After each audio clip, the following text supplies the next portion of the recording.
4 hurricanes hitting Florida 3 years ago. That was followed by 2 more hitting the state the next year. Then last year, barely a ripple in our hurricane season. What can we expect this year? What preparations are underway? What you need to know. This is a News Channel 5 special, Surviving the Storm.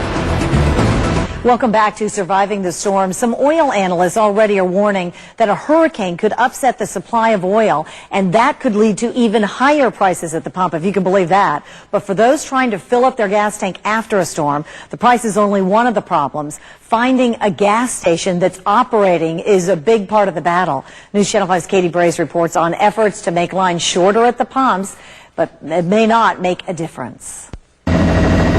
The gas station lines following Wilma were the ones we found hard to believe and ended up sitting in anyway. Despite a law aimed at making gas more accessible, be prepared to sit again, especially if we have an early season storm.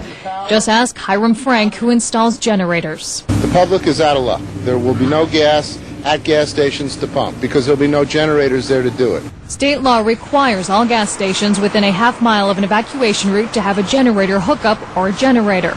The deadline is June 1st. Confusion over which stations are affected means many won't be in compliance until well into the storm season. Making sure some gas stations have power is only part of the issue because you have to make sure there's gas to pump. If you don't have supply, the generator doesn't mean anything.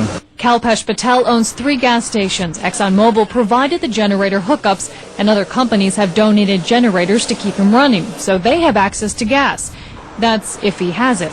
It all depends on the supplies that you have in ground, and normally before the hurricane we are out of the gas. If everybody had the generators, then people would not panic, and then you would have ample supplies in all the stations, and everything would go smoother. To make sure those gas stations along the evacuation routes are running smoothly during the storm, the State Department of Agriculture will begin inspecting them June 4th.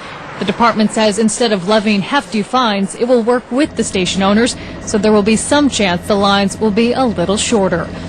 In Boca Raton, Katie Brace, News Channel 5.